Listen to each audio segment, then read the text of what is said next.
Halo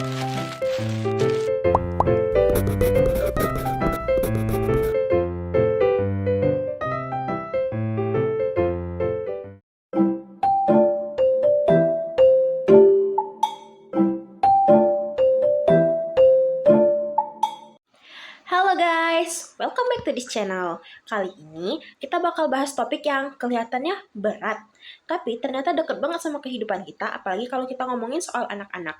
Yap, kita bakal bahas tentang pendidikan multikultural anak usia dini.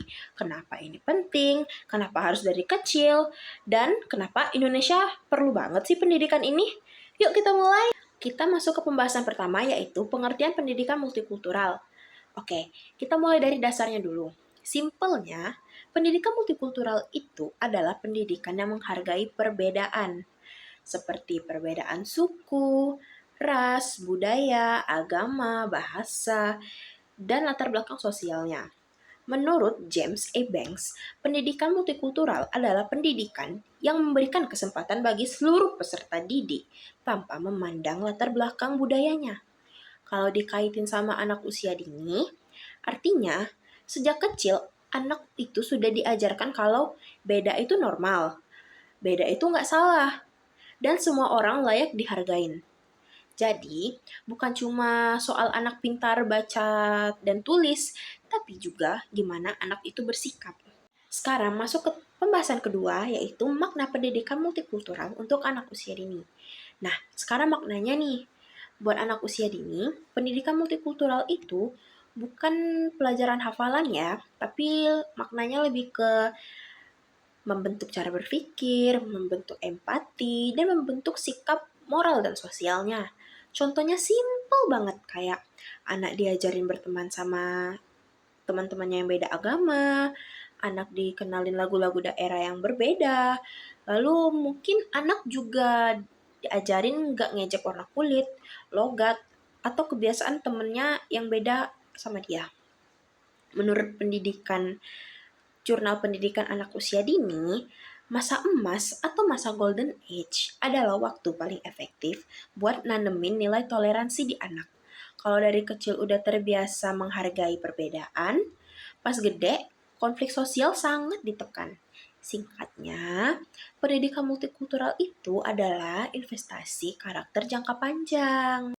Kita masuk ke pembahasan ketiga, yaitu sejarah pendidikan multikultural di dunia dan di Indonesia. Kita bakal mulai yang di dunia dulu ya. Oke, kita bakal bahas sejarahnya dikit, tapi santai ya. Oke. Pendidikan multikultural itu berkembang di Amerika Serikat sekitar tahun 1960 sampai 1970-an. Waktu itu lagi banyak isu diskriminasi ras, ketidakrataan pendidikan, dan juga minoritas yang nggak dapat hak yang sama. Di situ muncul kesadaran kalau pendidikan itu nggak boleh cuma nguntungin satu kelompok, dan pendidikan itu harus adil dan inklusif.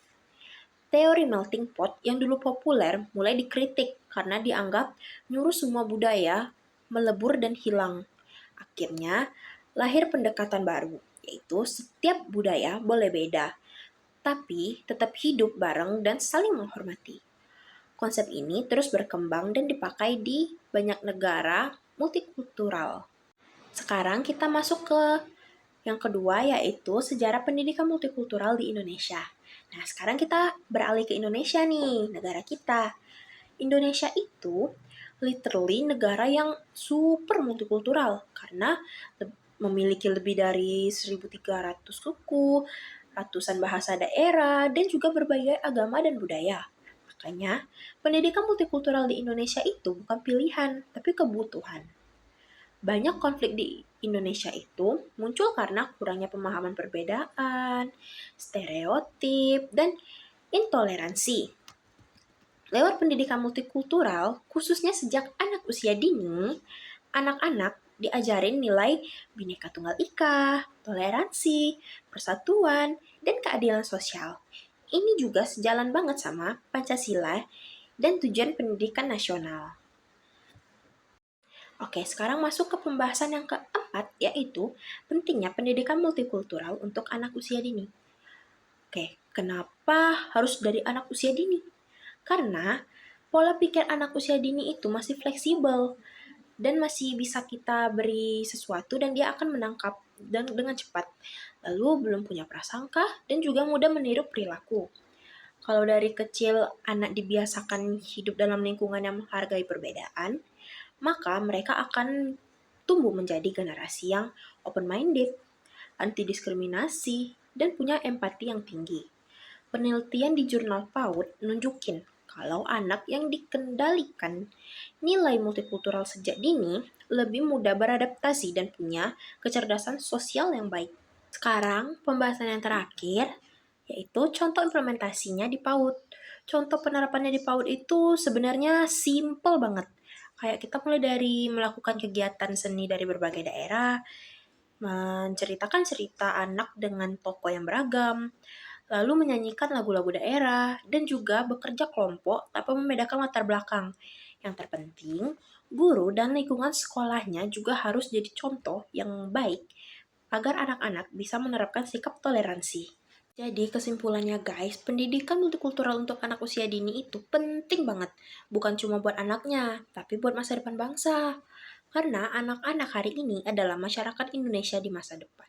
Kalau dari kecil udah diajarin toleransi, Indonesia ke depannya bisa lebih damai, adil, dan solid. Kalau video ini bermanfaat, jangan lupa klik tombol like, komen, dan subscribe. Dan jangan lupa share ya. See you di video selanjutnya.